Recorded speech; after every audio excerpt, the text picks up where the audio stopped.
You want to know why there's 40 million acres? Because it's fit, and that endophyte is making it fit. So we had the classic dilemma at this stage. We had animal health problems, and we didn't like that. But we had pasture persistence problems, and we didn't like that either. So we were sitting there saying, what am I going to do? And it was about this time that they were talking about now in the late 70s through the early 80s, where there was a lot of work being done on this because they had defined it, and now they were trying to say, how could we get ourselves out of this? And of course, the universities, especially, this was their mandate, especially the experiment stations and the extension service. This was their mandate. We needed to do something to help farmers overcome this problem or somehow solve this dilemma. It's the classic horns of a dilemma. You got animals, you don't want them suffering, but at the same time you want to keep your pastures or make the management a lot easier on the pasture. So there's a lot of stuff out there now. I just showed 2 publications that came out of either national organizations, international organizations, or even and I'm sure Virginia's got them too. You can just find them. And there was a lot of research and extension efforts, and you can tell how to manage fescue. And so, just real quickly, what did we do? Well, what we were doing, and I want to start emphasizing this, we were just mitigating. We were just reducing the problem.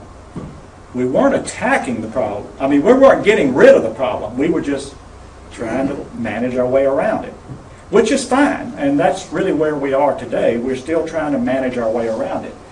And those management things fell into 3 categories: animal treatment, pasture management, and then finally where we went to in my program was trying to develop new cultivars and endophyte combinations that solve that problem. Gave us the animal health that we wanted, or the animal performance and no toxicity, but at the same time kept at least some level of persistence that the farmer was expecting. So let's look at the animal treatments. Again, these are rescue efforts mostly. They're treating the symptoms and not the problem. I want to emphasize that.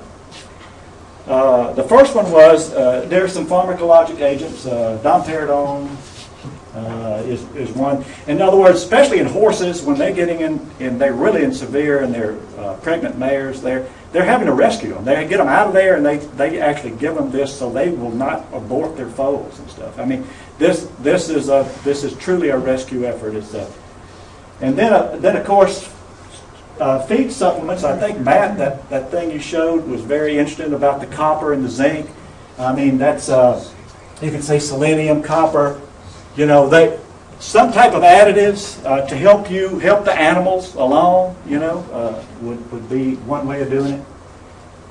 The other one was breeding. I mean, there was a lot of work being done. Could we actually breed our way out of this? There was animals that had been exposed to fescue for a long time. Did they actually? Have they been adjusting, genetically, et cetera, et cetera?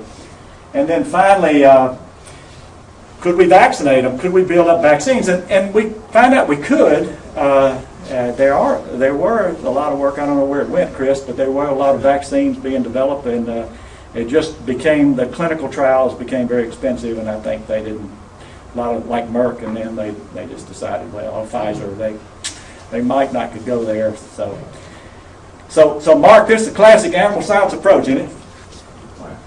We're going to dose them, we're going to supplement them, we're going to breed them, and we're going to vaccinate them. If that doesn't work, then we're going to finally look at our pastures. Yeah. And so now we're going to get on to the agronomist. So again, pasture management, this is where we are today. If we want to go after it, from this standpoint, we're going to avoid it. This is a classic environmental. We're going to avoid it. We're going to switch to just a different species. You don't like fescue, use orchard grass. I'm not sure I can do that. Or at least use some orchard grass hay or Bermuda hay or something when you're feeding hay. At least try to cut down how much they get exposed to. So there, and it works. I mean, there's no doubt avoidance is a real good way to do it. manage your endophyte-free. And there are farmers who do that. I mean, there are farmers who they have just decided they're just going to do the things they have to do. They're going to pull animals off at the right time. They're not going to overgraze. They're going to keep their fertility good.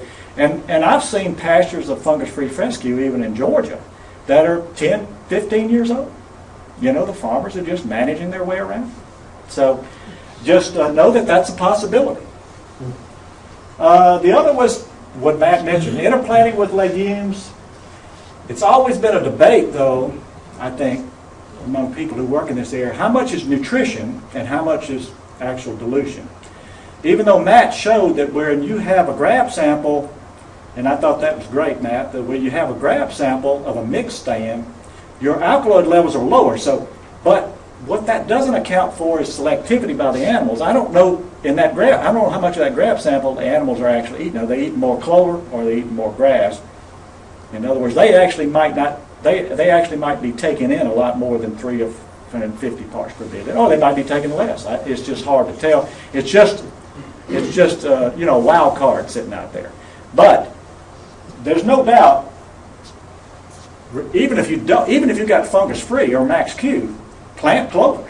It really helps. It'll really help, and especially in this day and time where nitrogen fertilizer is expensive.